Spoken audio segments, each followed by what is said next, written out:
আমার নবী যেদিন এই জমিন থেকে বিদায় হয়ে যাবে, আমার আল্লাহ প্রস্তাব করেছিলেন, ও জিবরাইল, আমার বন্ধুর কাছে খবর পৌঁছে দিয়ে আসো। খবরটুকুন কি?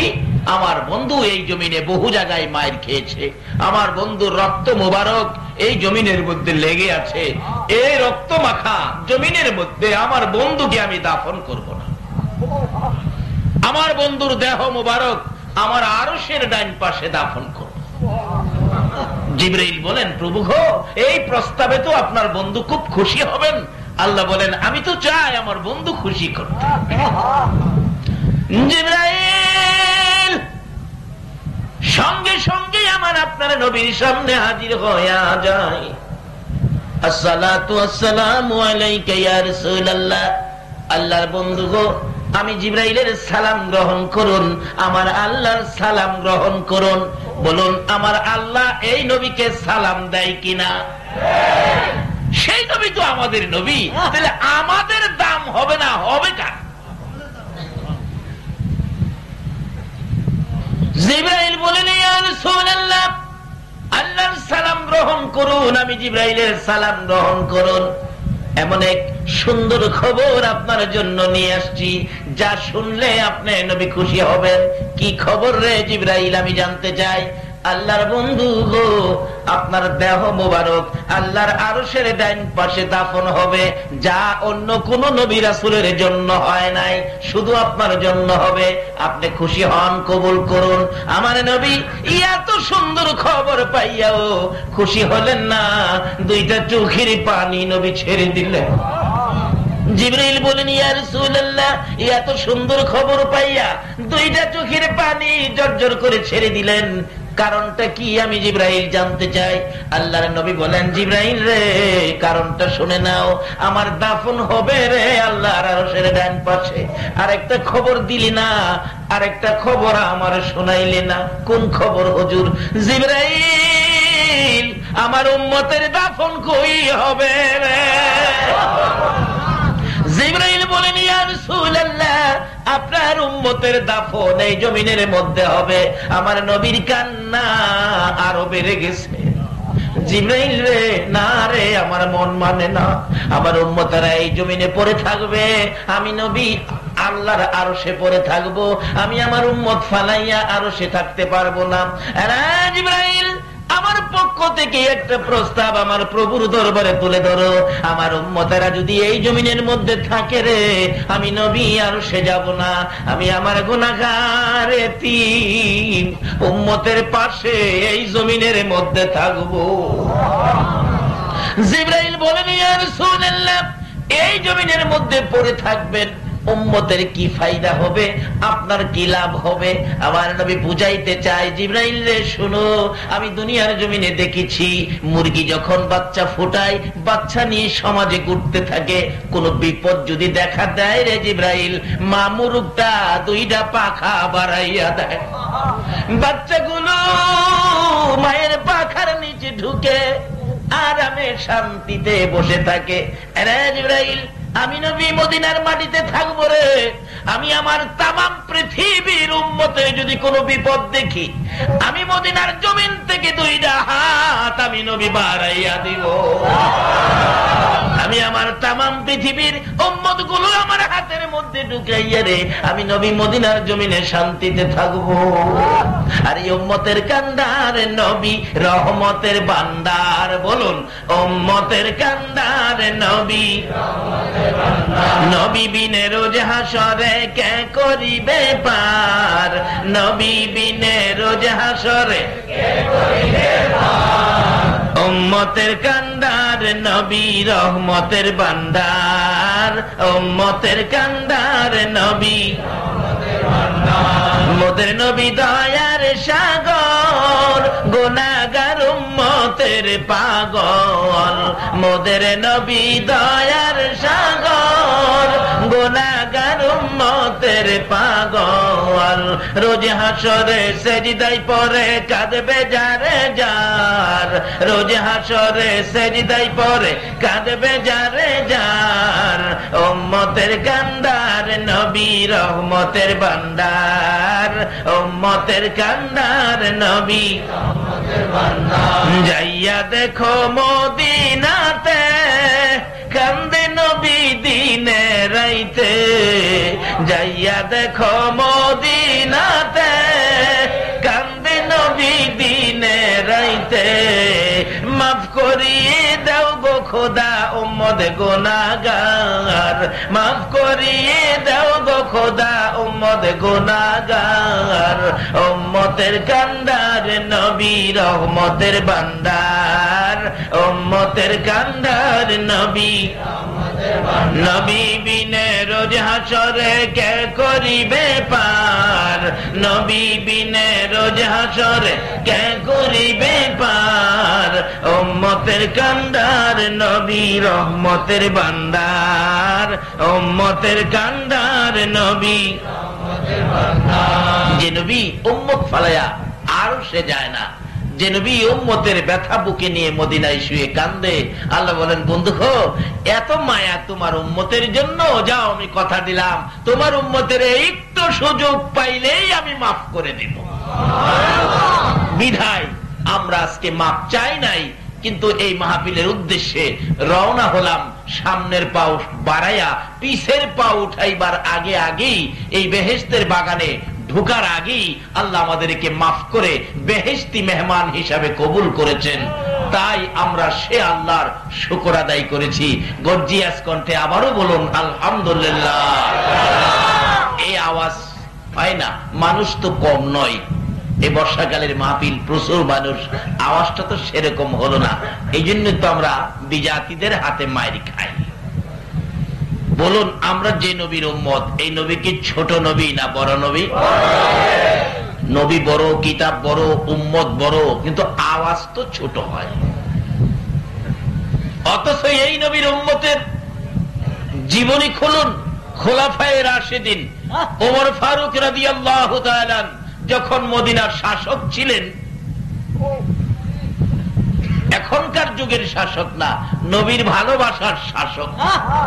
যে ওমর নবীর ভালোবাসা ঠিক রাখতে গিয়ে আপন পিতার কল্লা কেটে ফেলেছে, সেই ওমর যখন মদিনার শাসক ছিলেন, মদিনায় একবার ভূমিকম্পে মাটি থরথর করে কাঁপতেছে। মানুষ তো ভয় ভীতির মধ্যে। ওমর বলেন কোনো ভয় নাই হুজুর, ভূমিকম্প তো, দাঁড়াও ভূমিকম্পকে আমি সাইজ করতেছি, রাখো। ভূমিকম্পের বিরুদ্ধে লাঠি নিয়ে বেরিয়েছে ওমর। মাটিকে বলতেছে থামো, বলছি থামো, কি পাইছো নড়াচড়ি করবে, থামো, আমি ওমর বলছি। লাঠি দিয়া বাইরে ভূমিকম্প থামাইলেন। অবশেষে বলতেছেন এরে মদিনার মাটি, ভূমিকম্পে দিয়ে যে নড়াচড়িটা করলি, তোর কি লজ্জা করলো না? তুই কি জানোস না এই মাটিতে যে আমার রাসূল ঘুমিয়েছে? ওমরের চাবুকের আঘাতে মদিনার মাটি এমন ভাবে চুপ হয়েছে, কিয়ামত পর্যন্ত মদিনায় আর ভূমিকম্প হবে না। আমরা সেই নবীর উম্মত, যেই নবীর উম্মত ভূমিকম্প থামাইতে পারে। কিন্তু আজকে আমাদের আওয়াজ দুর্বল হয়ে গেল, সেই জন্য বিজাতির হাতে মার খায়। গর্জিয়াস কণ্ঠে ওমর যেই কালিমা পড়েছে, আমরাও সেই কালিমা পড়েছি। পরিচয় দেন আমরা ওমর মার্কা মুসলমান। শেষবারের মতো আবারও বলুন আলহামদুলিল্লাহ। মাশাআল্লাহ, আওয়াজটা মোটামুটি হয়েছে, ঘন্টা দেড়েক চলবে। তাই আসুন আগে বাড়ি। আবু জাহেলের রূপ ছিল প্রশ্ন, ভাতিজা তুমি বলে নবী হইছো, আমার মুঠের ভিতরে কি আছে বলো তো?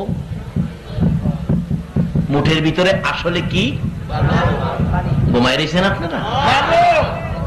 খিনি ছিল বালি, ওই যে মরুভূমির পাথরের কণাতে নিয়ে বলে ভাতিজা বলো রে কি? এমন সময় জিবরাইল আইছে, ইয়া রাসূলুল্লাহ এর মুঠের ভিতরে কি আপনি কইবেন না যারা আছে ভিতরে হেরাই কইব? হেরে জিগান।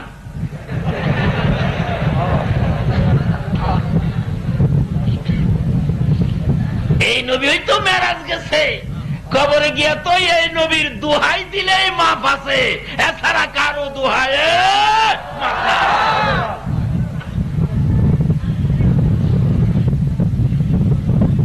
জিবরিল হুজুর জিগান আপনি কইবেন না মুডের ভিতরে যারা আছে হেরাই কইব? এখন কি নবীজির আর কথা বলতে কোনো ভয় আছে? চাচা আপনার মুডের ভিতরে কি জিগাইলেন কইবার লেগা? অন কি আমি কমু না মুডের ভিতরে যারা আছে হেরাই কইব?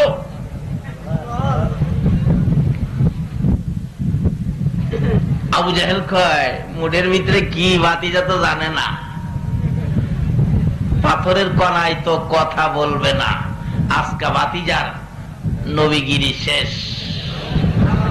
নাউজুবিল্লাহ।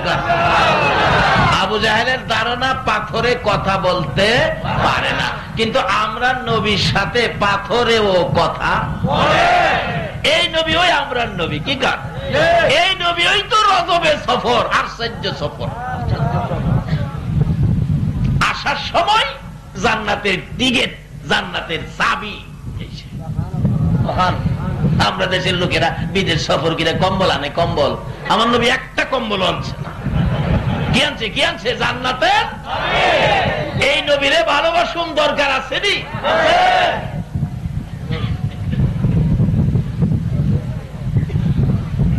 সসা আমি কমু না হেইতানে কইব? হেইতানে কইলে ভালো হয়। নবীজি গায় এই আমার চাচার মুডের ভিতরে তোরা কারা? জবাব দে। সকল বালুর কণা থেকে আওয়াজ আসতেছে ইয়া রাসূলুল্লাহ আমরা বালুর কণা। সুবহানাল্লাহ কইতেন না? আবু জাহেল খালি চাপে। আচ্ছা কোন তো নবীর লগে বালুর কণায় কথা কয়, হ্যাঁ সাইডটা বন্ধ করতে হবে। একবার গাউসে পাক 7 বছর বয়স, লম্বয়ে যাইব গা, কষ্ট হইতো না তো? 7 বছর বয়স, ওনার বাবা ইয়ামেন যাবে ব্যবসার উদ্দেশ্যে। সামনে দেখা রইছে, বাবা ইয়ামেন যাইবেন? আমারে নিয়ম লাগবো আজকে। গাউসে পাকের বাবা কয় বাবারে রাস্তাঘাট সুবিধা না, ভাগ বাল্লুকের ভয়, তোমাকে দেওয়া যাবে না। কয় না বাবা আমি যাব। আমার না নিয়া যাইতেন না। কি রে বাবা সর্বনাশ। আচ্ছা ঠিক আছে চলো। একটু দূরে গেলেই দেখে পাহাড়ের উপরে 2 ভাগ পজিশন নিচে বাপ বেটারে ধরবো। বাবা তো কানতেছে, হাই হাই হাই বাবারে কেন আইলি? তোমারও খাইবো আমারও খাইবো। গাউসে পাক 7 বছর বয়স, হাসে। বাবা কি খন আপনি? বাবাই কান্দে, ফুলায় হাসে। বাবা কয়, আবু সালে কয় আব্দুল কাদির তুমি হাসো? কব্বাতে আপনি কান্দেন, আমি কান্দবো না? বাঘ দেখো না, বাঘিল বয়েই তো আমি কান্দি। আমি হাসি কি লেগে জানেন? আব্দুল কাদিরের বাঘের কোনো ভয় নাই। বলো কি কান্দেন না? বা কান্দেন না? বাঘ দেখো না? দাঁড়ান আমি বাঘের ডাক দিতেছি। এ ভাই আমি আব্দুল কাদের, সাথে আমার বাবা আবু সালেহ, আমরা আখিরি নবীর উম্মত। যে নবী না হইলে তুই বাঘ হইতি না।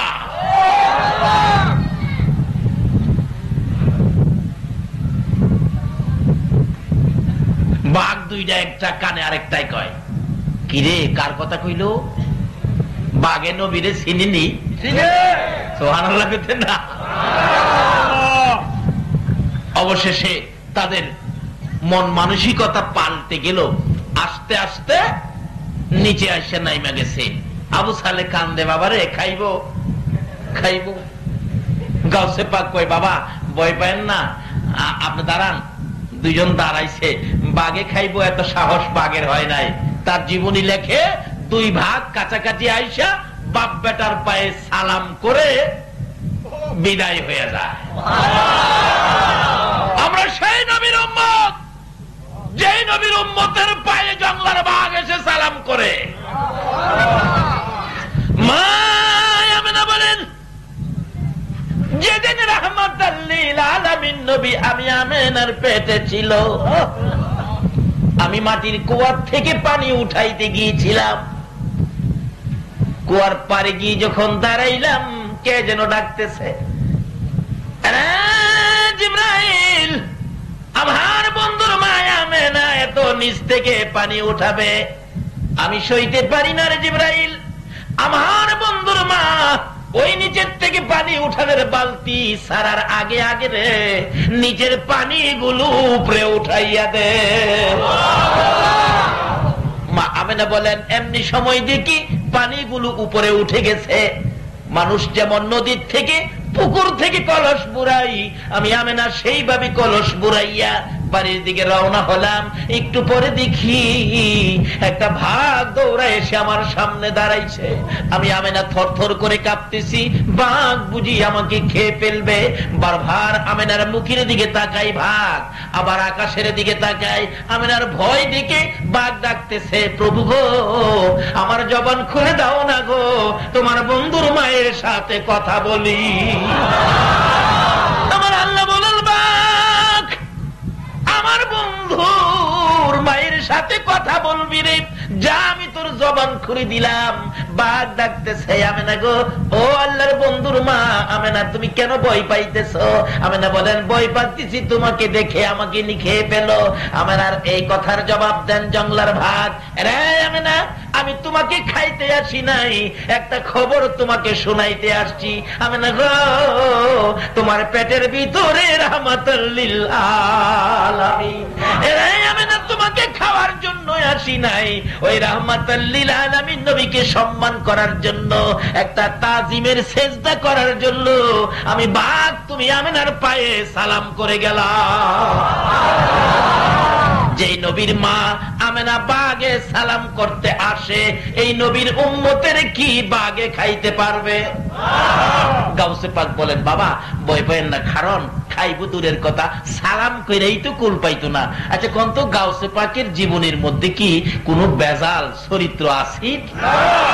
আমরা আজকে মার খাওয়ার কারণ হইল আমাদের মধ্যে ভেজাল। শাহজালাল ইয়ামিনী রহমাতুল্লাহ আলাইহি, খাজা মঈনুদ্দিন চিশতি রহমাতুল্লাহ আলাইহি, ওই রকম ওলিদের জীবনী খুলুন, কি যে পরিষ্কার ছিল তারা, এই জন্য তাদের ক্ষমতা কত ছিল। আসুন সামনে বাড়ি, পাথর জবাব দেন কি বলে? হুজুর আমরা বালুর কণা। এই খালি সিফে আবু জাহেলে এটা বন্ধ করতো, নবীর সাথে পাথর কথা বলবে, আবু জাহেল চিপ্পা বন্ধ করতে পারবো? আল্লাহ কয়, আবু জাহেল রে, আমার বন্ধুর সাথে বালুর কণা কথা বলবে, তুই চাইপিয়া বন্ধ করতে। কিন্তু এই নবী আমরার নবী, এই নবীর পক্ষে ছিল আবু বকর আর বিপক্ষে ছিল আবু জাহেল। আবু বকরের ঘটনা আলোচনা করলে 2 রাত শেষ হবে না, সংক্ষেপ করে দিয়ে আসলাম। এবার আবু বকর যেদিন দুনিয়া থেকে বিদায় হবে নবীর পক্ষে থাইকা, যেদিন আবু বকর কবরে যাবে, এই তো কবর, কবরে যাবে, কবরের খবর আই পড়ছে। ফজরের নামাজ পড়ে আবু বকর 2টা চোখের পানি ছেড়ে ছেড়ে কান্দে।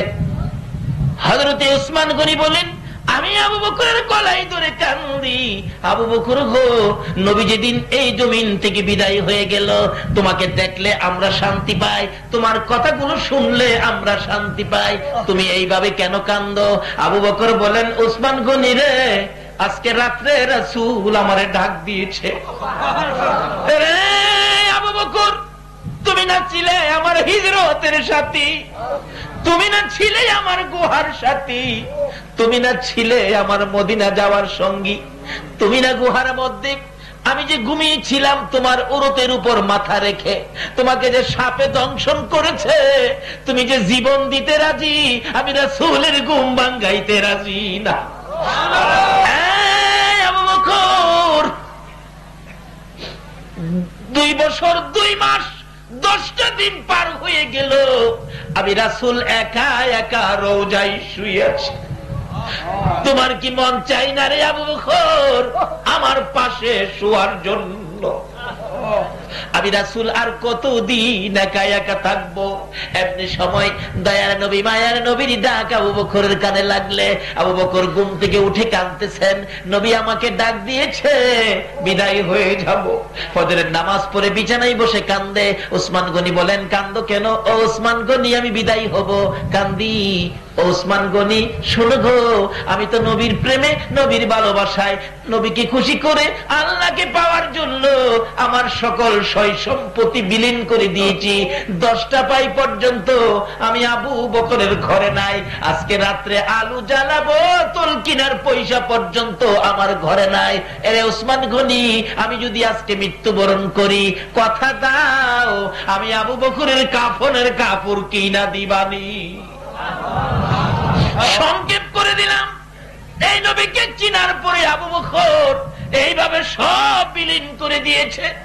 আমার নবী একদিন মসজিদে নববীতে গায়ের চাদর মুবারক বিছাইয়া ডাকতেছেন, দেখি কে আমারে চিনো, কে আমারে কিনবা, কে আমাকে ভালোবাসো, কে আমাকে খুশি করার জন্য কি করতে পারো? সবাই দৌড়ে গেলেন, যা পায় তা নিয়ে আসে। হুজুর, নিয়ে আসলাম। কি আনছো? আমার যা সম্পত্তি আছে 4 ভাগের 3 ভাগ রাখলাম, 1 ভাগ আপনার জন্য নিয়ে আসলাম। হুজুর, আমি নিয়ে আসলাম। কি আনছো?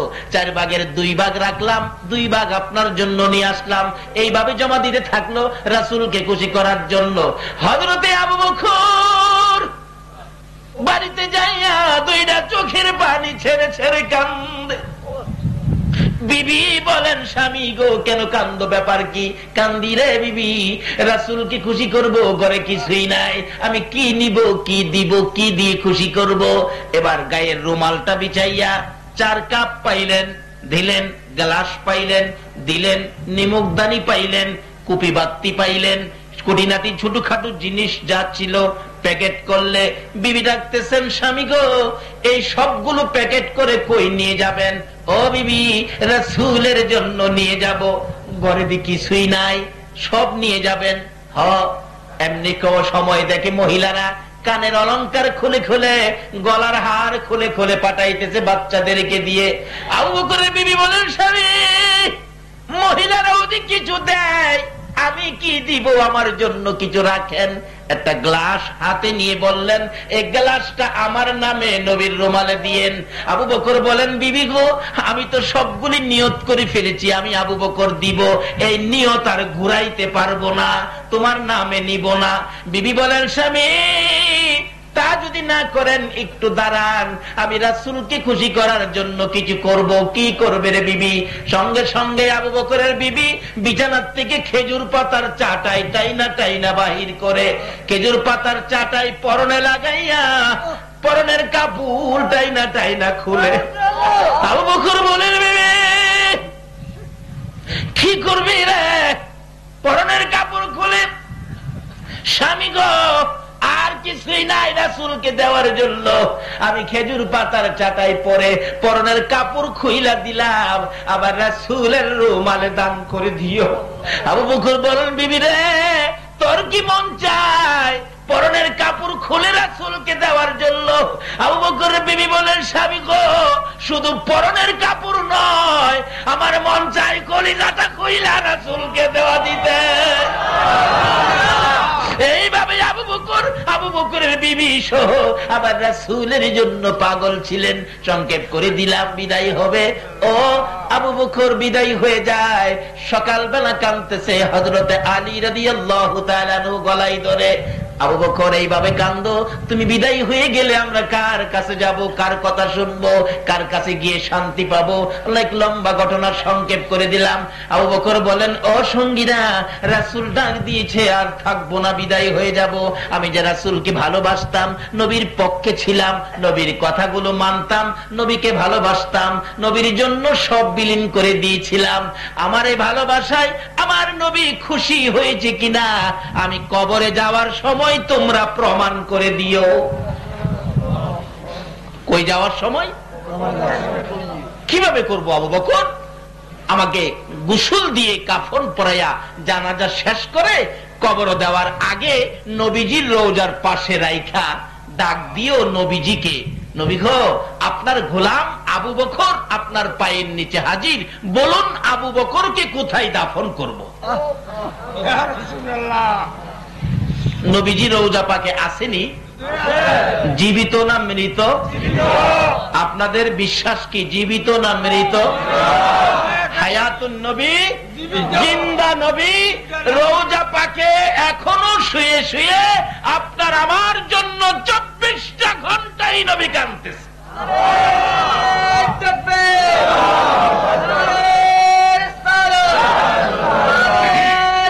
বলুন নবীজি রওজায় আছে কিনা? আল্লাহু আকবার। এক নবীর আশেক নবীজি রওজার পাশে গিয়ে শুয়ে শুয়ে কান্দে, নবী গো, আপনি না খাওয়াইলে আমি খাইতাম না। নবীজি রাত্রে ডাকে, ও পাগল, আমার চুলাই কি এখন রান্না হয়? আমি না খাওয়াইলে খাইতি না? না, মইরা যাবো তো, আপনি না খাওয়াইলে খাইতাম না। পাগল, কি করব? একদিন রাতে নবীজি স্বপ্নের মাধ্যমে 2টা রুটি আইনা তার হাতে দিছে।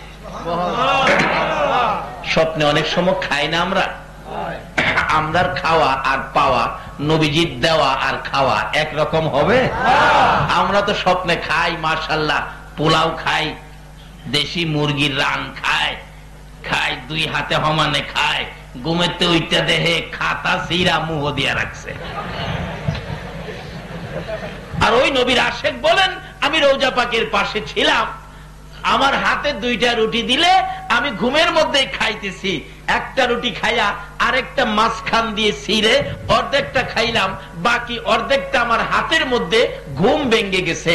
আল্লাহর কসম, আমি স্বপ্ন থেকে উঠে দেখি রাসূলের দেওয়া রুটির অর্ধেক রুটি এখনো আমার হাতের মধ্যে আছে। এই নবী মদিনায় রওজা পাকে আছে কিনা বলুন তো? কিভাবে আছে? আরো জ্বলন্ত প্রমাণ, বাস্তবে বহু প্রমাণ, সময় হবে না, রাত্র অনেক হয়ে গেছে। এবার ডাকতেছে, ইয়া রাসূলুল্লাহ, হযরত আলী রাদিয়াল্লাহু তাআলা আনহু আবু বকরের লাশ নবীজির রওজার পাশে রাইখা ডাকতেছে, আল্লাহর নবী গো, আপনার গোলাম আবু বকর আপনার পায়ের নিচে হাজির, বলুন কোথায় দাফন করব? কোনো জবাব আসতেছে না। আবার ডাক দিলেন, ইয়া রাসূলুল্লাহ, আপনার হিজরতের সাথী, গুহার সাথী আপনার পায়ের নিচে, বলুন কোথায় দাফন করব?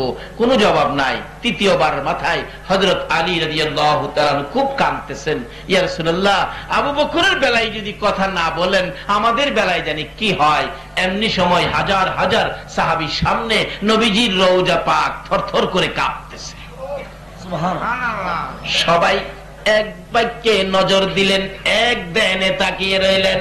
সবাই রওজার দিকে তাকিয়ে থাকলে একটু পরে শোনা যায় আমার নবী রওজা পাকের ভিতর থেকে ডাকতেছে, আলী, আলী রে, কই রে আমার আবু বকর? রে আলী, কই আমার আবু বকর? দে দে, আমার আবু বকরকে আমার পাশে দাফন করে দে। নবীকে চিনে, নবীর ভালোবাসা লইয়া আবু বকর আমার নবীর পাশের জান্নাতের বাগানে ঘুমাইছে। আমার আল্লাহ বলেন, বন্ধু গো, তোমার ভালোবাসার আবু বকরকে তোমার পাশে শোয়াইলা, আমি আল্লাহ কথা দিলাম বন্ধু, তোমার ভালোবাসার আবু বকর যতক্ষণ পর্যন্ত জান্নাতের ভিতরে না যাবে, ততক্ষণ পর্যন্ত কোন নবীর উম্মতের জান্নাতে যাইতে দিব না। এই নবীর চিনে, নবীর পক্ষে, নবীর ভালোবাসা দিয়ে আবু বকরের লাভ হলো না লস হলো? চিনে নাই আবু জাহেল, কবর যাইব। বদর প্রান্তরের উপর দিয়ে নবীজির এক সাহাবী হাইটা যাইতেছে, এমন সময় দেখে একটা লোক সমস্ত শরীরের মধ্যে আগুন, হাতে আগুনের ভেরি, পায়ে আগুনের ভেরি, গলায় আগুনের ভেরি, মাথায় আগুনের টুপি, এইভাবে মাটির নিচ থেকে উঠছে। ওইটা বলতেছে, ভাই আমার এক গ্লাস পানি খাওয়াও, আমার এক গ্লাস পানি খাও, আমার জীবন বাহির হয়ে যাইতেছে। এমনি সময় দেখে 2জন লোক আগুনের ডান্ডা দিয়ে মারতেছে ভিতরে নেওয়ার জন্য, আর বলতেছে, হ্যারে পানি দিও না, হ্যারে পানি দিও না। ওই সাহাবী বলেন এই অবস্থা দেখে আমি তো ভয় পেয়ে গেলাম, দৌড় শুরু করে দিলাম, নবীজির সামনে হাজির। ইয়া রাসূলুল্লাহ, বদর প্রান্তের উপর দিয়ে আমি যাচ্ছিলাম, একটা ঘটনা দেখলাম। কি এই ঘটনা? রাসূল বলেন, যার এই ঘটনা তার চিনছো তুমি? কই না হুজুর, চিনি নাই। কই সেই হলো আবু জাহেল। জাহান্নামের আগুনে জ্বলছে, জাহান্নামের বেরি পায়ে হাতে গলায়, সে যন্ত্রণা সহ্য করতে না পেরে উপরে উঠে তোমার কাছে পানি চাইছিল, আর ওই জাহান্নামের ফেরেশতারা তাকে আগুনের ডান্ডা দিয়ে ভাইরেয়া ভিতরে ঢুকাইছে। সেই হলো আবু জাহেল। এই হলো আবু জাহেলের অবস্থা কবরে, নবীর সাথে দুশমনি করে। আর ওই হলো আবু বকরের অবস্থা কবরে, নবীর ভালোবাসা দিয়ে। বলুন, আবু বকরের দাম বেশি না আবু জাহেলের দাম বেশি? আপনারা কি নবীর পক্ষে থাকবেন না আবু জাহেলের পক্ষে থাকবেন? আল্লাহ আমাদেরকে নবীর পক্ষে থাকার, নবীর কথাগুলো মানার, নবীর ভালোবাসার জিন্দেগি করার তৌফিক দান করো। সকলে বলুন আমিন। কিন্তু ভালোবাসার অর্থ কিভাবে হবে?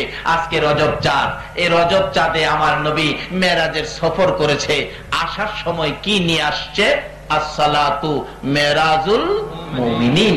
আয়েশা বলছে, উম্মতেরা রে, আমি তো মেরাজ করেছি একবার, আর তোমাদের জন্য সুযোগ করে দিয়েছি রুস কয়বার? আমার নবী বলতেন, প্রভু গো, তারা কি বারবার আপনার এত উপরে আয়েশা সাক্ষাৎ করতে পারবে?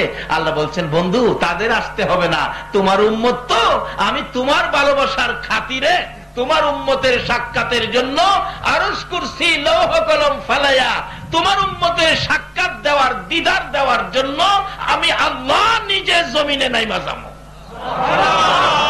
আল্লাহকে কাছে পাবেন কার খাতিরে? নবীজির খাতিরে। বাবারে, সব ভুলে গিয়ে আসল চিনেন যার খাতিরে কুল কায়নাত, যার উপর আল্লাহ দুরূদ সালাম প্রেরণ করে, যাকে এত উর্দের সফর করিয়েছেন, যাকে স্বপ্নে দেখলে জাহান্নামের আগুন হারাম হয়ে যায়, যার আঙ্গুলের ইশারায় চাঁদ দুই টুকরা হয়ে যায়, সেই নবীকে চিনে এইবার আল্লাহ পাওয়ার সন্ধানে নামেন। তাইলে আল্লাহ দূরে হবে না কাছে হবে? এই সন্ধান করেছিলেন আতাই রাসূল খাজায়ে খাজেগা খাজা মঈনুদ্দিন চিশতি রাহমাতুল্লাহ। এই রাস্তায় সামনে বাইরা বলুন, আল্লাহরে কাছে পাইছে না দূরে পাইছে? কত কাছে! আল্লাহু আকবার। খাজা মঈনুদ্দিন চিশতি রাহমাতুল্লাহ আজকে ওনার স্মরণে মাহফিল। একজন ওলিদের পক্ষে থাকলে কি বলেন, আজকে আমরা এই দুই পক্ষ ছেড়ে দেওয়ার কারণেই তো আমাদের অধপতন। আমাদের হাতে আল্লাহ দুইটা শক্তি দিয়েছেন, একটা শক্তি হলো রিসালাত, আরেকটা শক্তি হলো বেলায়াত। আজকে রিসালাত আর বেলায়াতের শক্তির থেকে দূরে যাওয়ার কারণে মুসলমান আজকে বিশ্ববাজারে মার খায়। ঠিক। অথচ রেসালাতের শক্তি কত! যেদিন এই নবীর রেসালাতের নিশানি ইব্রাহিমের কপালে ছিল, ইব্রাহিমকে যখন নমরুদে আগুনে ফেললো, এই রেসালাতের খাতিরে নমরুদের আগুন ইব্রাহিমকে ধরে নাই। যখন ইসমাইলের কপালে ছিল, এই রেসালাতের খাতিরে ইব্রাহিমের ছুরি ইসমাইলের গলা কাটে নাই। বেলায়েতের পাওয়ার কত! ভারতের জমিনে ঘুমিয়ে আছেন হাজী আমদাদুল্লাহ মুহাজির মক্কি, তার জীবনী খুলুন। হাজী আমদাদুল্লাহ মুহাজির মক্কি বেলায়েতের বাদশাহ, বেলায়েতের শক্তিওয়ালা, বেলায়েতের দরজার বড় স্তর, বড় একজন আল্লাহর ওলি। ওই আল্লাহর ওলির অবস্থান কি ছিল? একজন মানুষ বিপদে পড়ছে, মানুষ বিপদে পড়লে অনেক সময় আল্লাহর ওলিদের কাছে যায় না? এখন তো মানুষ যাইতে চায় না, হুজুর কিভাবে যাবো, গেলেই তো ফতোয়া আসে, শিরিক শিরিক শিরিক। অথচ বিপদে আপদে পড়লে জাতীয় ভাবে ওলিদেরকে স্মরণ করে। আপনারা শুনেন নাই? রেডিও টিভির গান শুনেন নাই? দেখছেন না? যদি বন্যায় দেশ বাসাইলা, খরায় দেশ পুইরালা, বিশৃঙ্খলা অভাব দেখা দেয়, তখন দেখবেন রেডিও সেন্টারে গান দেয়, ওলি আল্লাহর বাংলাদেশ, কয় না কয় না, শহীদ গাজীর বাংলাদেশ, তাদের রস্তে তাদের হস্তে রহম করুন আল্লাহ, রহম করুন আল্লাহ। বিপদে বললে এরা রস্তে আর রস্তে।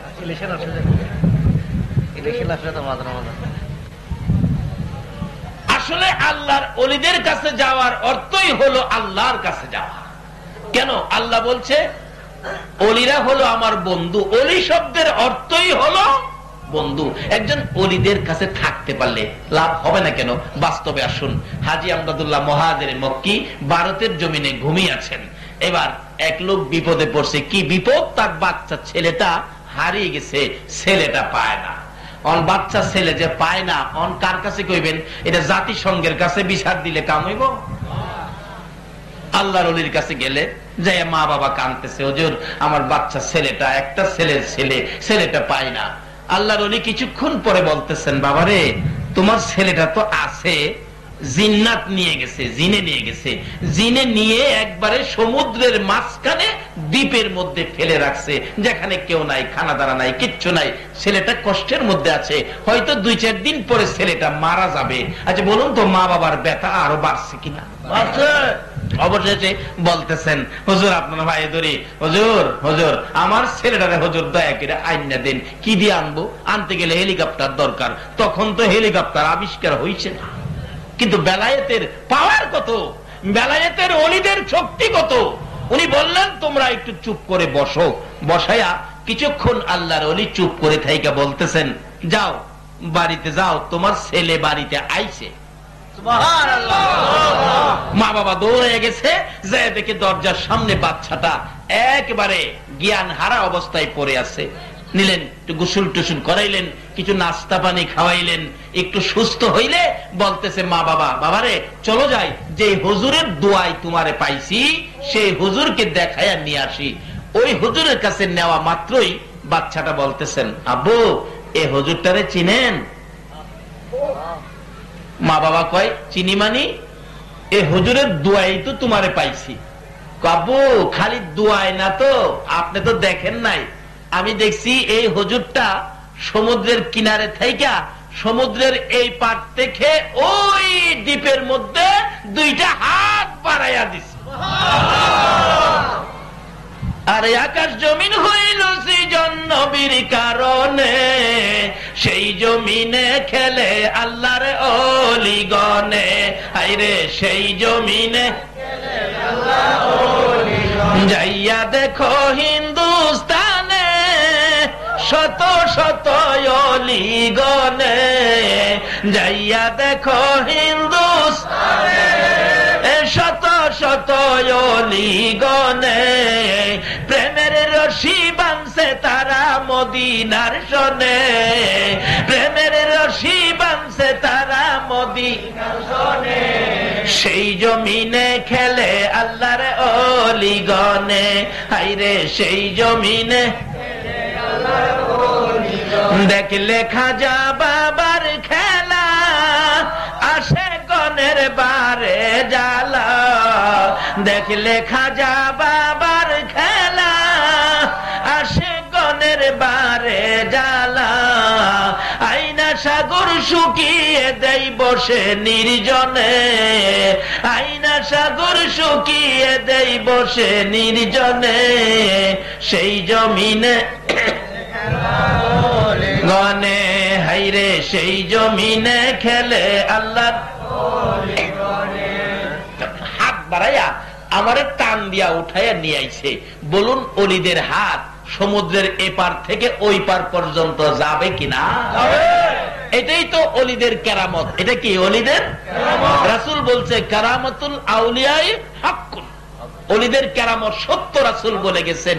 আচ্ছা যাদের হাত এত লম্বা হয় তাদের পক্ষে গেলে কিছু কাজ হবে না? তার বাস্তব আমাদের দেশে আসুন। ভারত আর যাইতাম না, আমরা দেশে আমাদের কিশোরগঞ্জের ঘটনা। এক আল্লাহর ওলি তার মুরিদকে রাত্রে 12টার পরে চিঠি লিখে দিয়ে বলছে, এই চিঠিটা নদীর ওই পারে দিয়ে আসো, আমার একজন বন্ধু আছে। মুরিদ কয়, হুজুর রাত্রে কেমনে যামু? নৌকা তো পামু না ঘাটের মধ্যে এত রাত্রে, সকালে যামুনে। পিসাব কয় অহন যাইবি, আল্লাহর ওলি কয় অহন যাইবি। যার নাম হযরত মাওলানা আব্দুল হেলিম হুসাইনি বলতেছেন এখন যাইবি। হুজুর কথা শুন, ফিরের কথা মানতে হয়। নৌকাতে পামু না, কয় যা তুই। ওই মুরিদ বলেন, ফেন্দা আমার দিকে দেন। যাইতেছি, যাইতে যাইতে যাইতে যাইতে যাইতে যাইতে যাইতে যাইতে ওই পীরের বাড়ি গিয়ে পৌঁছলাম, রাস্তায় কোন নদী টদী ভাইলাম না। বাংলাদেশের কিশোরগঞ্জের একজন ওলি যদি তার মুরিদকে নদী ছাড়া পার করতে পারে, তাহলে একজন আল্লাহর ওলি খাজা মঈনুদ্দিনের মতো একজন আল্লাহর বন্ধু ভক্তবৃন্দ মুরিদকে কি পুলসিরাত পার করাইতে পারবে না? কে খাজা বাবার স্মরণে মাহফিলের আয়োজন করেছেন? যে খাজা ছিল আতায়ে রাসূল, রাসূল যাকে পছন্দ করে, রাসূল যাকে ভারতের জমিনে পাঠিয়েছে। এই আলোচনার সময় হবে না, বহুত সময়ের দরকার, কাজী আসুন সংক্ষেপ করলাম। এবার শুধু এই ঘটনা, নদী পারিয়া ওই মুরব্বী পীর সাহেবের বাড়ি গিয়া পৌঁছছে, যে কই হুজুর রাত্রে যে হাইটে আইলাম নদী তো পাইলাম না, নদী কই গেল? ওই আল্লাহর ওলি কই বাবারে, তুমি যদি নদীর কথা না জিগাইতা আমিও তোমারে নদী ছাড়া হই আবার বানাইলাম। অহন যখন জিগাইছো অহন আর তোমারে এইভাবে দিতেছি না, সকালে যাও নদীটা দেখতে যাও। হুজুর আপনি কইলেও যাইতাম না, নদী কই দেখতে যাবো?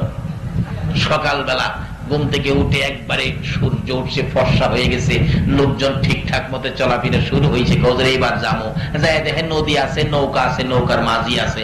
মাঝিরে জিগাই, আচ্ছা মাঝিরা আপনারা রাত্রে কই আসিলেন? কই রাত্রে তো আমরা নৌকা তো আসিলাম। নৌকা কই আসিন?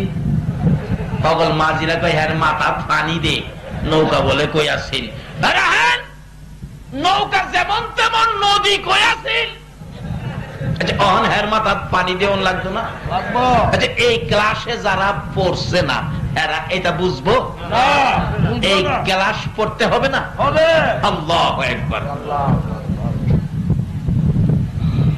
জালালউদ্দিন রুমি, রোম রাজ্যের সম্রাট, আলেম কুলের শিরোমণি, হাজার হাজার লক্ষ লক্ষ আলেম যিনি বানাইলেন, জালালউদ্দিন রুমিকে লাইব্রেরিতে বসা ফাড়াইছে আমার আল্লাহ শমসে তাবরিজ। সাধারণ বেশ যায়া ডাহে, জালাল ও জালাল, মানুষ সাপ ছাড়া ডাহে না। আমাদের জালাল কইছে কি এগুলি কি? এগুলি এগুলি কি তুমি বুঝদা না? এগুলি কিতাবাদি বুঝিন না? এখন তো বড় হুজুর হইলেই তো আমি তো বুঝি, পিসাবরা কি বুঝে?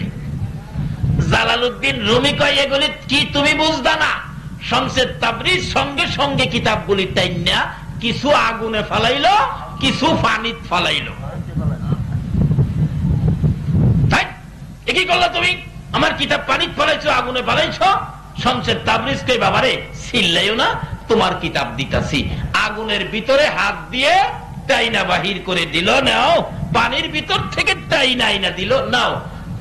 জালালউদ্দিন রুমি বলেন, আমি আগুনের ভিতরের কিতাবগুলি খুলে দেখি একটা পৃষ্ঠাও তো আগুনে পুড়ে নাই। পানির ভিতরের কিতাবগুলো টাইনা দেখি একটা কিতাবও তো পানিয়ে ভিজে নাই। এখন জালালউদ্দিন রুমি জিগায়, বাবা বাবা এইটা কি? এবার শমসে তাবরিজ কয় এইটা কি তুমিও বুঝো না? শরীয়তওয়ালা কয় মারফতওয়ালারে তুমি বুঝো না, মারফতওয়ালা কয় শরীয়তওয়ালারে তুমি বুঝো না। এই জন্য শরীয়তের এলেম শিক্ষা শেষ হয়ে গেলে এলেমে মারফতের দরজায় ভর্তি হয়ে যা। যারা শরীয়তের এলেম শিখে মারফত শিখে নাই, তারাই সমাজে বিশৃঙ্খলা করে। শরীয়তের এলেম শিখার পরে মারফতের মাদ্রাসায় ভর্তি হও। খাজা মঈনুদ্দিন চিশতির জীবনী খুলুন, গাউসে পাকের জীবনী খুলুন, তারা প্রত্যেকেই শরীয়তের এলেম শিক্ষা শেষ করেই এলেমে মারফতের মাদ্রাসায় ভর্তি হয়ে গেছে। মারফতের মাদ্রাসাই হলো আল্লাহর ওলিদের মাদ্রাসা। জোরে কোন সুবহানাল্লাহ। এবার ডাকতেছে, যাই না ওদিকে লম্বা হয়ে গেছে, ডাকতেছে বাবা নদী কই আসিন? মাঝিরা কই বেটা নদী আবার কইতা হয়? নদী তো নদী তৈতা হয়। কই দেখ আল্লাহর কসম করে কই রাত্রে আমি হাইটটা পার হইছি, আমি নদী পাইছি না। আসলে এটা কি শরীয়তের শক্তি না মারফতের শক্তি? এই জন্য শরীয়ত শেষ করে মারফতের মাদ্রাসায় ভর্তি হন, হক্কানি আল্লাহর ওলিদের কাছে যান, এগুলি শিক্ষা পাবেন। যাই হোক, সংক্ষেপ আলোচনা। শুধু এটাই শেষ নয়, আল্লাহর ওলিরা কোনো ক্ষতি করে না, যাই করে আমাদের উপকার করে। একটা তুলা গাছ নিয়ে আমাদের এলাকায় বড় ঝগড়া ছিল। তুলা গাছ নিয়ে, তুলা গাছের মালিক ছিলেন একটা মহিলা, যেটা বাস্তব ঘটনা বলছি। যান কালকে কিশোরগঞ্জ, প্রমাণ করে আসেন, না হয় আমার বিচার করেন। তুলা গাছ, মহিলা মালিক, এই তুলা বিক্রি করে সংসার চলে। এই পার্শ্ববর্তী সীমানার এক লোক তুলা গাছের প্রতি লোভ হয়ে গেল। হ্যাঁ, তুলা গাছ তার সীমানার ভিতরে ফেলাইয়া বেড়া দিয়ে লাইছে। এই চরিত্রের মানুষ আছে না? আছে। মহিলা তো কান্নাকাটি করতেছে, হাই হাই, আমার ছেলে মেয়ে নাই দেখা, কেউ নাই দেখা আমার তুলা গাছটা নিয়ে যাবে। এলাকার লোকজন কয়, তোমার কেউ নাই দেখে কি আমরা সমাজ মইরা গেছি নাকি? আমরা সমাজের মানুষ আছি না, নিতে দেব না। এই লোক কয় তোমরা আইতে পারবা না, এই লোক কয় নিতে দেব না। এইভাবে একটা ঝগড়া জাতির বাও হয়ে গেছে। এমন সময় আল্লাহর ওলি আব্দুল হেলিম হুসাইনি কোত্থেকে আইসে হাজির। বাবারা, ও আশরাফুল মাখলুকাত, তোমরা কিস নিয়ে মারামারি ঝগড়া করো? তোমরা না আল্লাহর শ্রেষ্ঠ বান্দা, শ্রেষ্ঠ সৃষ্টি, তোমরা ঝগড়া করলে কেমন দেখা যায়? থামো থামো, কি ব্যাপার? এবার সকালে কয়, হুজুর সর্বনাশ হয়েছে কি, এই মহিলার গাছটা হ্যাঁ নাগা। হ্যাঁ কয়, হুজুর আমার গাছ না হইলে আমি কি বেড়া দিছি? আল্লাহর ওলি কই, কি সমস্যা রে, এই বিচার কেমনে করবো? অন্ত সাক্ষীর দরকার। অন যে যুগে পড়ছি, সাক্ষীর মধ্যেও তো বেজাল হয় না। এক বেচারা কোর্টের মধ্যে সাক্ষী নিছে 500 টাকা ঘুষ দিয়া, আমার পক্ষে সাক্ষী দিবি। হ্যাঁ যাইয়া তার বিপক্ষে সাক্ষী দিতেছে। 500 টাকাওয়ালা কয়, খেরে কালো কি মানে আমার 500 কই? হ্যাঁ এই পক্ষের তে কয়, চাচা ছিলেন না, কি করব আপনার পাশে, আমারে তো মাইরা লাইছে 10-এ। এই যুগ আছে কিনা কন্ত? এই চরিত্রেই তো বাঙালি রেখাইছে। আল্লাহর ওলি কয়, সাক্ষী নিতাম না, সাক্ষী ছাড়া বিচার। আল্লাহু আকবার। মানুষ কই, কি আশ্চর্য, সাক্ষী ছাড়া বিচার করবে? আল্লাহর ওলি আব্দুল হেলিম হুসাইনি, কিশোরগঞ্জের ঘটনা বলছি, এখন আর ভারত যাওন লাগে না, বাংলাদেশে। এবার যায় বলতেছে, তুলা গাছের কয়, ও তুলা গাছ, তুলা গাছ, আমি আব্দুল হেলিম হুসাইনি কইতেছি রে বাবা, তরে নিয়ে কেন মানুষ ঝগড়া করতো? বাবারে, সীমানার মধ্যে গাছ ঝগড়া হইতেছে, তুই একটা কাম কর, তুই তো জানোস কার গাছ, যার গাছ তার সীমানার 5 হাত ভিতরে যাইয়া। আচ্ছা, আল্লাহর ওলির কামটা কি খারাপ হইব না ভালো হইব? তাইলে ওলিরা তো দেশে কোনো খারাপ করে না, তাইলে ওলির মাজারে বোমা মারেন কি লেগা? একটা কাজও তো খারাপ করে না। আজকে এই ওলিদের হাত বন্ধ করেই আমরা ধ্বংসের মধ্যে পড়ে গেছি। কারণ বেলায়েতের হাত কোন কোন সময় আল্লাহর আরশ পর্যন্ত লাগাল পায়। এই হাতগুলিকে বন্ধ করে দিয়েছেন, বিধায় আমাদের উপর বিপদ। এইবার আল্লাহর ওলি বলতেছেন, ও তুলা গাছ, বাবারে তুই ঝগড়া করিস না। তোর জন্য কেন ঝগড়া করতো? ঝগড়াটা বাড়াইস না। আমি হেলিম হুসাইনি কইতেছি, যার গাছ, পুরুষও বুঝি না মহিলাও বুঝি না, যার গাছ তার সীমানার 5 হাত ভিতরে দেখিয়া। আচ্ছা বাবারা, 5 হাত গেলে আপনারা মানেননি, যদি 5 হাতে না মানেন আরো 5 হাত দিমনে, 5 হাতে না মানলে আরো 5 হাত দিমনে। মানুষ কয়, হুজুর কোন কি, গাছে কথা শুনবে? কইলাম তো, দেখো না শুনে কিনা, গিয়া দেহে গাছ মহিলা সীমানার 5 হাত ভিতরে। যে সমস্ত বেলায়েতের ওলিদের কথা গাছে পর্যন্ত শুনে, এইরকম ওলিদের কথা কি আমার আল্লাহ শুনবে না? ওলিদের পক্ষে থাকেন, রাসূলের পক্ষে থাকেন। খাজা মঈনুদ্দিন চিশতি রহমাতুল্লাহর পক্ষে থাকলে লাভ হবে না লস হবে? একটা কথা বলেই আমি শেষ করে দিব, কিরকম লাভ হবে। একদিন খাজা উসমান হারুনি খাজা মঈনুদ্দিন চিশতির পীর ছিলেন। উনি বললেন, মঈনুদ্দিন, ওই তো আগুন পূজারীরা আগুনের পূজা করে, আমার জন্য একটু আগুন নিয়ে আসো। অর্থাৎ মঈনুদ্দিনের বেলায়েতের পাওয়ার মাপার জন্য পিসা হুজুর পাঠাইলেন। বাচ্চা বয়স, বেলায়েতের উচ্চ স্তরে পৌঁছে গেছেন।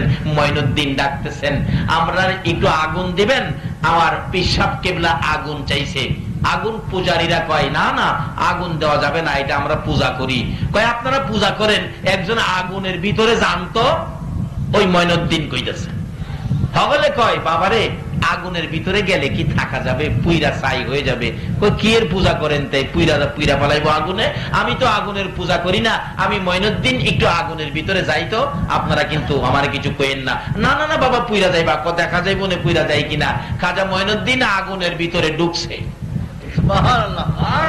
ইব্রাহিম নবী নমরুদে আগুন দিল, আল্লাহ নোটিশ দেয়, আমার ইব্রাহিম সালামান, শান্তিদায়ক হও, যাতে আমার ইব্রাহিমের কষ্ট না হয়। আখিরি নবীর উম্মত আগুনে ঢুকলো, নোটিশ ছাড়াই আগুন ঠান্ডা। আগুনে কয় কে আইছে দেখছস? যে নবী না হইলে আমরা হইতাম না, এই নবীর উম্মত খাজা মঈনুদ্দিন আতায়ে রাসূল, যাকে নবী পাঠাইছে, নবীর নির্দেশে আইছে ভারতের জমিনে। কাজী মঈনুদ্দিনের সাথে যাতে কোনো বেয়াদবি না হয়। মঈনুদ্দিন কয় আমারে তো আগুনে ধরে না, আচ্ছা দেখি তো আমার পক্ষে যারা আসে, আমার পক্ষে যারা থাকে, তাদেরকেও আগুনে ধরে কিনা। এক আগুন পূজারীর ছেলে কুলে নিয়ে দেখতে ছিল, এই বাচ্চা ছেলেটাকে টান্দা কুলে লইয়া আগুনের ভিতরে ঢুকছে। সকলেই কই মরছেন মরছেন, মঈনুদ্দিনই মরতো, আমাদের বাবুর হুলারা কেড়ে মারলো। আগুনে কয় সর্বনাশ, মঈনুদ্দিনের এই দর্শি না, আর মঈনুদ্দিনের পক্ষে যে আইছে হ্যাঁ রে ধর্ম। একটা হিন্দু ভদ্রলোকের ছেলে মঈনুদ্দিনের সাথে আগুনে গেলে যদি আগুনে না ধরে, আজকে সেই মঈনুদ্দিনের স্মরণে আতায়ে রাসূল খাজেগার স্মরণে যারা মাহফিলের আয়োজন করেছেন, আর যারা এই মঈনুদ্দিনের স্মরণে মাহফিলে বসেছেন, বলুন এই মঈনুদ্দিন যদি আপনাদের পক্ষে থাকে, জাহান্নামের আগুন আপনাদের গায়ে ধরবে। অনেকক্ষণ পর ওই বাচ্চা সহ মঈনুদ্দিন বেরিয়ে আসলে, সকল আগুন পূজারীরা বাচ্চাটাকে টাইনা নিয়ে আসলেন। চেক করে দেখে গায়ের কোনো ক্ষতি হয়েছে কিনা, আগুনে পুড়ছে টুটছে কিনা। সকল আগুন পূজারীরা বলেন, তার জীবনী লেখে মঈনুদ্দিনের এখানে 850 আগুন পূজারী ছিল। দইরা দেখে একটা পশম পর্যন্ত আগুনে জ্বালাইতে পারে না, কালিমা পড়ে নাই। একটা আগুন পূজারীর ছেলে মঈনুদ্দিনের সাথে আগুনে থাকতে পারে, আগুনে ধরে নাই। এই অবস্থা দেখে 850 আগুন পূজারী সঙ্গে সঙ্গে খাজা মঈনুদ্দিনের হাত ধরে কালিমা পড়ে মুসলমান হয়ে গেল। এইভাবে খাজা মঈনুদ্দিন 92 লক্ষ হিন্দুকে ভারতের জমিনে মুসলমান বানিয়েছে। বলুন আল্লাহর ওলির কাজটা কি খারাপ হয়েছে? তাহলে ওলিদের পক্ষে যাইতে বাধা কিসের, দ্বিধা কিসের? আসুন আল্লাহর ওলিদের পক্ষে থাকি, রাসূলের পক্ষে থাকি, আমার আল্লাহর কথাগুলো মানি।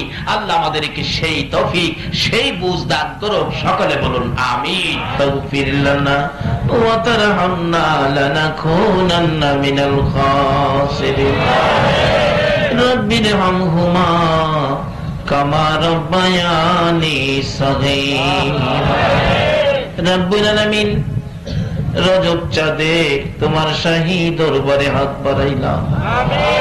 মাওলাদ, এত বরকতের চাঁদ, যেই চাঁদে তোমার বন্ধুকে তোমার বাড়িতে নিয়েছো, যার উপরে তুমি নিজে দুরূদ সালাম প্রেরণ করতেছো। মাবুদ গো, যার প্রেমে কুল কায়নাত বানাইছো, ওই নবীর উপর দুরূদ সালাম মদিনা পাঠাইয়া মিসকিনের মতো, এতিমের মতো দুটো করে হাত বাড়াইলাম। মাবুদ, আমাদের দুরূদ সালাম গুলো পাখির মতো উড়াইয়া উড়াইয়া দয়ার নবী মায়ার নবীর রওজা তাহারে পৌঁছাইয়া দাও। দরুদ সালাম উসিলা করে, আজকের মাহফিল উসিলা করে, আমার নবীর মেরাজের সফর উসিলা করে, ইয়া আল্লাহ খাজায়ে খাজগা খাজা মঈনুদ্দিন চিশতি রহমাতুল্লাহ আলাইহির শরণ উসিলা করে আমরা যারা হাত বাড়াইছি, আমাদের তামাম জিন্দেগীর গুনাহগুলো ক্ষমা করে দাও। মাবুদ, আমাদের মনে বড় আশা গো, আজকের মাহফিলে তুমি ক্ষমা করে দিবা। আশা করেছি এই জন্য আমরা যে তোমার আখিরি নবীর উম্মত, যে নবীর জন্য এত কিছু করেছো, এই নবীর উম্মতের কি মাফ করতে পারো না? নবীর জন্য কুল কায়নাত সাজাইছো, এই নবীর উপর তুমি নিজে দুরূদ সালাম প্রেরণ করতেছো, তুমি কি আমরারে মাফ দিতে পারো না? আমাদের কার জীবনে কত গুনাহ হিসাব জিগাইও না, কে নেককার কে গুনাহগার কাউরে কিছু কইও না।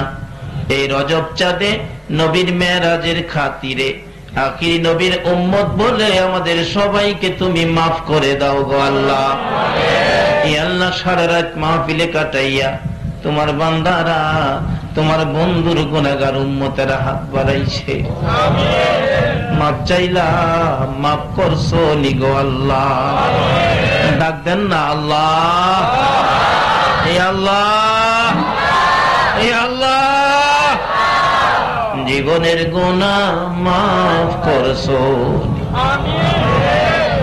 জিগান না, জিগান না, জীবনের গুনাহ মাফ করছো। দুনিয়াতে দেখি সন্তানেরা অপরাধ করলে মা বাবা রাগ হইয়া যায় রে, এই সন্তান বাড়িতে জায়গা দিব না। তারপরেও রাত্র যখন গভীর হয়, বাবা একটু পরে পরে জিগায়, জয়নালের মা, জয়নাল কই রে, এখনো কি বাড়িতে আসে না? বাবার মন তো মানে না অপরাধী সন্তানের জন্য। মা দরদি দরজাটা খুইলা দাঁড়াইয়া থাকে গো, ও অপরাধী সন্তানের জন্য মায়ের মতো দরদি যদি দরজা খোলা রাখতে পারে গো, আমরা যে তোমার বন্ধুর গুনাহগার উম্মত, তুমি কি মাফের দরজা খুলতে পারো না? ওই অপরাধী সন্তান ঘরের কাছাকাছি যাইয়া ঘরে ঢুকার সাহস পায় না, অপরক হইয়া একটা ডাক মারছে, মা, মা, মা গো মা। অপরাধী সন্তানের ডাকটা শুনে মা হারিকেন লইয়া দৌড়াইয়া বাহির হইছে। মায়ের মতো একটা দরদি যদি অপরাধী সন্তানে ডাক দিলে হারিকেন নিয়ে বাহির হয়, তোমার বলে ৯৯ ভাগ মায়া আছে গো আল্লাহ।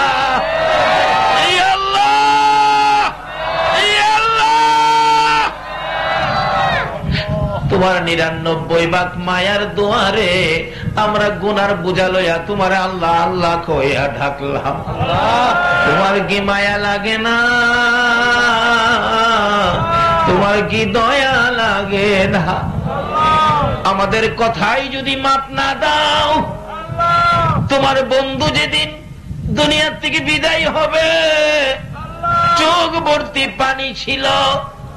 জিবরাইল জিজ্ঞেস করেছিল, হুজুর কেন কান্দেন? দুনিয়ায় কি আরো কিছুদিন থাকতে চান? আমার নবী বলেন, না রে জিবরাইল, তা না। তাহলে কেন কান্দেন? আপনার কি ফাতেমার জন্য মায়া হয়? না রে না। হুজুর এই মুহূর্তে কেন কান্দেন? আপনার কি হাসাইন আর হুসাইনের জন্য মায়া হয়? আমার নবী বলেন, জিবরাইল না রে না, আমি আমার উম্মতের জন্য কান্দি। মাবুদ গো, আমাদের দিকে তোমার যদি মায়া না হয়, তোমার নবীর চোখের পানির উসিলায় আমাদেরকে মাফ করে দাও। তোরা পর্যন্ত ৪টা পার হয়ে গেছে, তোমার বান্দারা কষ্ট করেছে, তুমি যদি মাফ না দাও মুখটা আর কারে দেখাইব গো আল্লাহ? তোমার কাছে যদি তোমার বন্ধুর উম্মতেরা মাফ না পায়, তুমি বলো না আমরা আর কার কাছে যাবো গো আল্লাহ? ফিরাইও না, ঘুরাইও না, কার জীবনে কত গুনাহ হিসাব জিগাইও না। এই মাহফিলের সবাইকে তুমি মাফ করে দাও। ই আল্লাহ, জীবনের গুনাহ মাফের আসার দরখাস্তের পর আরেকটা দরখাস্ত করি, তুমি কিন্তু রাগ হইও না। এতগুলো মানুষ রাত্র 4টা পর্যন্ত বসে আছে, কেউ তো বাড়িতে গেল না।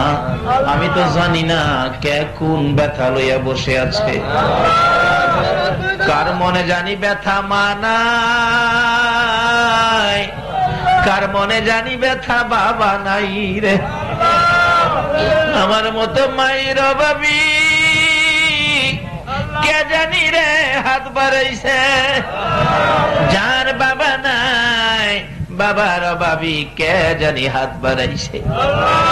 যে বাবা মাথার গাম পাতায় পালাইয়া রোজগার করে তোমার আমার মতো সন্তানের খাওয়াইতো, বাবা জীবনে কোনোদিন খালি হাতে বাড়িতে আসতো না। কত পরিশ্রম করে বাবা সন্ধ্যার সময় পেটের খিদা লইয়া বাড়িতে ঢুকে খাইতে বসলে তরকারি দিয়ে খাওয়া যখন শেষ হইতো, বাবা দুধ ভাত মাখত, দুধের সাথে ভাত দিয়ে মাইকা বাবা মুখে দিতে চাইলে সন্তানেরা চারদিক ঘেরাও করে বসেছে। বাবা দুধ মাখা ভাত একটাও নিজের মুখে দিছে না রে, সবগুলো ভাত সন্তানের মুখে মুখে উঠাইয়া দিছে। ওই দুরুদি বাবা কই, কার জানি কবরে রে আল্লাহ। ওই মা কই রে, যে মা ছোটকালে কত আদর করত। মা আদর করে ডাইন পাশে শুয়াইয়া ঘুমাইতো, প্রস্রাব যদি করে দিতাম টাইনা টাইনা বাম পাশে নিত। বাম পাশে যদি প্রস্রাব করে দিয়েছি, মা প্রস্রাবের ভিজা জায়গায় শুইয়া রে শুকনা জায়গায় আমারে শুয়াইতো। আবার যদি প্রস্রাব করে দিতাম, মা আদরের সন্তান টাইনা টাইনা বুকের মধ্যে রাখতো গো আল্লাহ। ওই মা বাবা কই, কার জানি কবরের। মায়ের অভাবী বাবার অভাবী সন্তানেরা রমজানের ঈদের ছুটি পাইয়া, কুরবানের ঈদের ছুটি পাইয়া যখন ঢাকা থেকে চট্টগ্রাম আসে, চট্টগ্রাম থেকে ঢাকা যাই রে, রাস্তার মধ্যে যাইয়া স্টেশনে নাইমা রিকশার মধ্যে উঠে চোখের পানিগুলো জর্জর করে ছেড়ে দিছে। রিকশাওয়ালা জিগায়, ভাই সাহেব কাঁদেন কেন? ওই সব জবাব দেন, এরে রিকশাওয়ালা ঈদের ছুটিতে বাড়িতে আইছি, কাঁদি, মনে বড় দুঃখ রে। কি দুঃখে কাঁদেন ভাই সাহেব? তোমার কি মা আছে রিকশাওয়ালা? জি আমার মা আছে। তোমার কি বাবা আছে? ও আমার বাবা আছে। রে রিকশার ড্রাইভার, তোর মা আছে বাবা আছে রে, মা বাবা লইয়া ঈদ করবি রে। আমি যে ঈদের ছুটিতে বাড়িতে আসলাম রে, আমি কারে লইয়া ঈদ করব? আমার মাও নাই বাবাও। মা বাবার অভাবী সন্তানেরা ঈদের দিন গড়াইয়া গড়াইয়া কাঁদবে। একটা ছেলে ঈদের দিন বাড়িতে আসছে, মার বিছানার পাশে দাঁড়াইয়া কাঁদবে। তোরা দেখা যাও গো জনমের লাগিয়া, এই বিছানা খালি করে মা গেল চলিয়া, তোমরা দেখা যাও গো। কত আদর করতো মায়ে কোলে কাখে লইয়া, কত আদর করতো মায়ে কোলে কাখে লইয়া। আরে বাবা বলে ডাকতো মায়ে, দুই গালে চুমাইয়া তোমরা দেখা যাও রে। পায়খানা করিতাম যেদিন বিছানাতে শুইয়া, পায়খানা করিতাম যেদিন বিছানাতে শুইয়া পরিষ্কার করে তোমায়ে, আরে পরিষ্কার করতো মায়ে মেতরিনী হইয়া তোমরা দেখা যাও রে। মাবুদ ওই মা খোয় যেই মা মেতরিনী হইয়া রে পসরা পায়খানা পরিষ্কার করতো, অন্য মহিলারা দেখলে নাকে কাপড় দিত, তোমার আমার মা জীবনে কোনদিন নাকে কাপড় দেয় নাই। মায়ের অভাবী বাবার অভাবী যারা হাত বাড়াইছে গো আল্লাহ, আর দেরি করো না, এই মুহূর্তে ওই সকল মা বাবার কবর গুলো জান্নাতের বাগান বানাইয়া দাও। মাবুদ রে, মার কথা কি বলবো, ছোটকালে যখন মাদ্রাসায় ভর্তি হয়েছি, টাইফয়েড জ্বর হয়ে গেছে, উস্তাদ ছুটি দিলেন, বাড়িতে চলে গেলাম। রাত্র হইলে ঘুম হয় না, সারা রাত তাকাইয়া থাকি, সবাই ঘুমিয়ে আছে, আমার মা দরদি মাতার পাশে বসে থাকে। জিজ্ঞেস করি, মা সবাই ঘুমাইল, তুমি কি ঘুমাইবা না ঘুমা? আমার মা দরদি জবাব দেয়, বাবা রে তুমি যদি না ঘুমাও আমার চোখে ঘুম আসে না। তারপরেও আবার মাঝে মাঝে দেখতাম মা দুইটা হাত বাড়াইয়া ডাকতো, মাউত আমার ছেলেরে জীবন ভিক্ষা চাই গো আল্লাহ। যেই মা বাবা সন্তানের জন্য তোমার কাছে জীবন ভিক্ষা চাইতো, ওই মা বাবা যার কবরে গো আল্লাহ, আমরা তোমার কাছে জান্নাত ভিক্ষা চাই রে আল্লাহ, তোমার জান্নাত ভিক্ষা চাই গো আল্লাহ। ওই সকল মা বাবার কবর গুলো জান্নাতের বাগান বানাইয়া দাও। আল্লাহ দাদা দাদি, নানা নানি, শ্বশুর শাশুড়ি, আলিয়া ওলাদ, বংশধর, মই মুরব্বী, পাড়া প্রতিবেশী, খানদানবাসী যারা কবরে কাজ করে, এই এলাকার জমিনের নিচে যারা কবরে গো, সকলের কবর জান্নাতের বাগান বানাইয়া দাও। মাবুদ যারা দুনিয়াতে আছে হায়াত বাড়িয়ে দাও। এ আল্লাহ আমাদের সকলকে বেশি বেশি করে নেক কাজ করার তৌফিক দাও গো আল্লাহ। এ আল্লাহ খাস করে এই মাহফিলের আয়োজন যারা করেছে, এ আল্লাহ কমিটির সকল ভাইদের, বংশধর, মই মুরব্বী যারা কবরে, সকলকে তুমি মাফ করে দাও। এ আল্লাহ যারা দুনিয়াতে আছে সকলকে তুমি নেক হায়াত বাড়িয়ে দাও। এ আল্লাহ যারা ব্যবসা করে গো, সকলের ব্যবসায় বরকত লাগাইয়া দাও। যারা বিদেশ থাকে গো, বিদেশি ভাইদেরকে সহি সালামতে রাখো। এ আল্লাহ খাস করে আজকের মাহফিল তুমি কবুল করে লাও গো আল্লাহ। এই মাহফিলের খাইর বরকত দয়ার নবী মায়ার নবীর রওজা পাকে পৌঁছাইয়া দাও। ইয়া আল্লাহ আজকের মাহফিলের খাইর বরকত খাজা মঈনুদ্দিন চিশতি রহমাতুল্লাহ আলাইহির রোহে পৌঁছাইয়া দাও। ইয়া আল্লাহ গাউসে পাক সহ সকল ওলিদের রোহে পৌঁছাইয়া